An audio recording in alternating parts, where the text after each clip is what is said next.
Hey everyone, and welcome to this deep dive curated just for you. We're going to be taking a look at a book called Hope, and really focusing on its section about Psalm 8. Yeah. It's all about humanity's place in this huge universe. Yeah. It's incredible how much this psalm packs into just 9 verses. Right. You've got God's majesty, human dignity, even our responsibility for the earth. Yeah, it really is like this little cosmic blueprint. Definitely. So I'm really struck right off the bat by how Psalm 8 starts and ends with this phrase, "Oh Lord, our Lord, how excellent is thy name in all the earth." It's not just like they repeated it. It's like this grand opening and closing ceremony. Right. It's totally intentional. I think the psalmist is emphasizing God's excellence, his supreme authority over everything right from the get-go. Okay. And what I think is so fascinating is how this connects to the New Testament. Okay. Like, think about Philippians 2:9-11, Yeah. where it talks about Jesus' exaltation, every knee bowing to his name. It just shows this amazing continuity of thought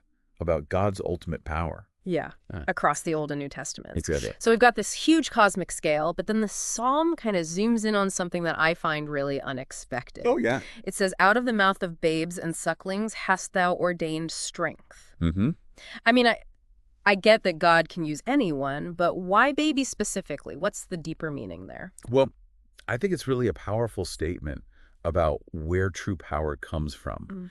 We tend to think of strength and authority and, maybe even loud voices. Yeah. But here, the psalmist uses this image of babies. Right, the most vulnerable. Exactly, to show that God's power can manifest in the most unexpected ways. And this isn't just some poetic image either, right? I mean, our source material points out that Jesus actually quotes this verse. Yeah. In Matthew 21:17, when children are praising him in Jerusalem. So what's going on in that moment? We'll try to picture this scene. Jesus is challenging the religious leaders and, really shaking things up. Yeah. And then in the middle of all this, these children start praising him. Yeah. And it becomes this symbolic act of defiance, almost showing that God's power works outside of what people expect. It would have really resonated with the people back then, and it still speaks to us today about how God can use anyone, no matter their age or status, to challenge the way things are and bring about change. Wow. Okay, so we've gone from God's universal power to strength being found in these really unexpected places. Right. But then Psalm 8 takes us on this journey through the cosmos. David paints this incredible picture of the moon and stars, and he's clearly feeling the awe of it all. But then he asks this question, "What is man that thou art mindful of him?" It's like he's feeling small under this huge sky. I've had moments like that staring up at the stars, feeling a little lost. Have you? Oh, absolutely. I think that sense of awe and wonder is something so many of us can relate to. It can definitely make you question your significance. Like we're just these tiny specks in this massive cosmic ocean. Right. But I don't think the psalm leaves us feeling lost. Yeah. It actually connects this experience back to the book of Genesis. And not just to the creation story, but also this idea of celestial bodies as signs from God. It was something a lot of ancient cultures believed, actually. So it's not just about size, it's about meaning and purpose. Exactly. But this brings up an interesting tension, right? We've got this immense awe-inspiring universe on the one hand. Yeah. But on the other hand, this idea that God, the creator of it all, is concerned with tiny little humans. Right. So why would that be? Well, that's a paradox, isn't it? And I think it gets right to the heart of Psalm 8 and really to the heart of faith itself. I mean, yes, the universe is huge, but God's love and care extend to even the smallest, most seemingly insignificant creatures. Right. And what's really interesting is that the source material points out how Hebrews 2:6-8 actually takes this idea even further. Okay. It uses Psalm 8 to talk about Jesus as the ultimate Son of Man. Okay. Unpack that one for me. Yeah, Son of Man. It does sound kind of mythical. It does. Think about it this way. Jesus, who is fully divine, also chooses to become fully human. He embodies this idea of God identifying with us. So it's not just that God is looking down on us from afar. He's actually stepping into our experience. Exactly. He's right there with us in our joys, in our sorrows, in our weaknesses, in everything. Wow, so that changes things. It really does. It means we're not just insignificant specks. We're beings who are loved and valued by the God who made it all. Which brings us to another powerful statement in Psalm 8. "For thou hast made him a little lower than the angels and hast crowned him with glory and honor." Yeah. That's quite a crown. It is. But what does it actually mean to be created a little lower than the angels? Well, I think it speaks to this unique position that we have in creation. Yeah. We're not God, obviously, Right. but we're not just another animal either. We're made in God's image, as Genesis 1:26-27 tells us. Right. And this idea of being made in God's image gives us a special kind of dignity and inherent worth. It sets us apart. So it's like Exactly. we're given this incredible responsibility to represent God in the world. Precisely. And with that responsibility comes a whole bunch of new questions. Like what? Well, because let's be honest, we haven't always lived up to that image, have we? Yeah, that's putting it mildly. Yeah. Genesis 3, the fall sin entering the world, things kind of went off the rails pretty quickly. Yeah, you're right. And our source material even points to Romans 8:19-22, which describes creation as groaning for restoration. It's a reminder that the world isn't as it should be. So then how do we reconcile this idea of being crowned with glory and honor with the reality of all our brokenness? Well, that's where the idea of hope comes in. And we're going to dive into that a little bit later. Okay. But for now, let's focus on this idea of responsibility. Psalm 8 clearly states, "Thou madest him to have dominion over the works of thy hands." So it sounds like we're in charge, right? It does. But I'm guessing it's not that simple. You're right. That phrase dominion over comes straight from Genesis 1:28, a direct command from God. Okay. But I don't think dominion equals exploitation. Okay. I think it's more about responsible stewardship, recognizing that we're all connected to creation. So it's not about ruling over creation like a king over his subjects. Exactly. It's more like we're entrusted with caring for a precious garden. I like that analogy. Yeah.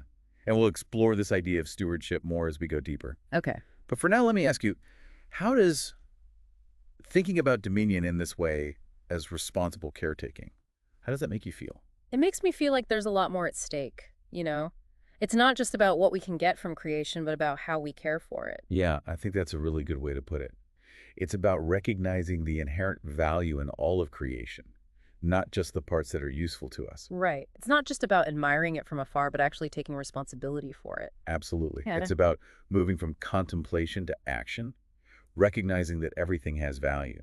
That makes me think about how we treat the environment, animals, even other people. It's all connected. Exactly. If we see ourselves as separate from nature or superior to other creatures, then it becomes easier to fall into that trap of exploitation. Just using things for our own benefit without thinking about the consequences. Right. But Psalm 8 seems to push back against that. It encourages us to see ourselves as part of this bigger picture. Yeah, this intricate web of life where we're all interconnected and interdependent. And it's not just about responsibility either, is it? It's also about recognizing the beauty and wonder of creation, that excellence of God's name that the psalm keeps coming back to. That's right. Psalm 8 doesn't just give us a set of rules. It invites us to experience the joy and gratitude that comes from recognizing God's handiwork in the world. To look at a sunset, a bird in flight, the patterns on a leaf, and see the hand of the Creator. It's in that awe and that appreciation that we really connect with God and with creation. It's striking me that we've kind of come full circle. We started with this sense of awe at the vastness of the universe. Right. And now we're back to finding that same excellence in every corner of creation, whether it's big or small. And that brings us right back to the final verse, which echoes the beginning. O Lord, our Lord, how excellent is thy name in all the earth. It's like this powerful affirmation that ties the whole psalm together. I've definitely noticed that repetition throughout the psalm, and it feels like it's doing more than just emphasizing something. What effect do you think it has on the reader or the listener in this case? Well, I think it creates the sense of being surrounded by a truth, being enveloped by the reality of God's excellence. It's this constant reminder that no matter what challenges we might be facing, no matter how small we might feel, God's power and presence are unchanging. And that's where hope comes in. Which is perfect considering the source material is all about hope. Exactly. But before we get to that, I think it would be helpful to recap some of the key points we've uncovered so far about Psalm 8. Yeah, that's a good idea. Yeah. So we started by recognizing God's universal reign and excellence. That sense of awe and wonder that really sets the tone for the whole psalm. And then we explored this paradox of strength being found in weakness, even in the voices of children. It reminds us that God often works in unexpected ways through unexpected people. And then we took that journey out into the vastness of creation. That experience of looking up at the stars and feeling both small and strangely connected at the same time. Right, and it made us think about our place in all of this, that tension between feeling insignificant and knowing that God cares for us deeply. And we can't forget about that connection to Jesus, the ultimate Son of Man, who bridges the gap between our humanity and God's divinity. Yes, he embodies this idea of God being intimately involved in our human experience, sharing in our joys and sorrows. And it all leads to this concept of human dignity. That we're created in God's image, crowned with glory and honor. It's a statement about our inherent worth, but also about the responsibility that comes with it. And then we talked about stewardship, this idea of dominion not as exploitation, but as responsible caretaking. Right, recognizing that we're all interconnected and acting accordingly. So we've covered a lot of ground here. God's power, human dignity, the challenge of stewardship. But what does it all mean? What's the big takeaway, the nugget of hope that we can take from Psalm 8, especially when the world often feels so hopeless? Well, I think our source material makes a really important point. Psalm 8 points us towards Jesus. He embodies the ultimate fulfillment of everything we see in this psalm. He's the one who restores our relationship with creation, who reigns with true dominion, and who shows us what it means to live in harmony with God and with each other. That's a really powerful message of hope. But I'm curious for our listeners, the person listening right now, what does that hope actually look like in practice? It's easy to talk about hope in this big kind of general way, but how do we actually see it play out in the real world? Where's that hope in real life? Yeah, that's the big question, isn't it? I mean, if Psalm 8 is this call to hope, this like blueprint for a better future, what gives you hope about humanity's future, after everything we've talked about? That's a good question. I guess for me, I see those little glimmers of hope in the people who are working so hard to protect the environment, even though it feels like such a tough battle. Yeah. And in the people fighting for social justice, even when it feels like they're taking one step forward and two steps back. Maybe even just in those everyday acts of kindness, those small things that remind us that there's still good in the world. I love that. Yeah. It's so easy to focus on all the negativity, all the things that are wrong. Right. But when you see people actively trying to make things better, it's truly inspiring. You know what else gives me hope? The fact that we're even having this conversation right now. Yeah. We're digging into these ancient texts, wrestling with these big questions about God and humanity and the universe. Yeah. I think that speaks to a desire to learn to grow, to be better caretakers of this incredible gift we've been given. Definitely. It's like we're acknowledging the brokenness, but we're not giving up on the possibility of healing and restoration. Yeah, that's a great way to put it. And on that hopeful note, I think it's time to wrap up our deep dive into Psalm 8. Yeah. We've covered a lot of ground, but the conversation doesn't have to end here. Right. This whole deep dive was for you. So keep thinking about these ideas. Where do you see those sparks of hope? What gives you confidence that even with all the messiness, humanity can create a better future? A future where we live in harmony with each other and with all creation. Keep exploring, keep asking those tough questions, and most importantly, keep hoping. That's a great message to end on. So thank you so much for joining us on this journey. And remember, even when faced with this massive and often challenging universe, there's always reason to hope.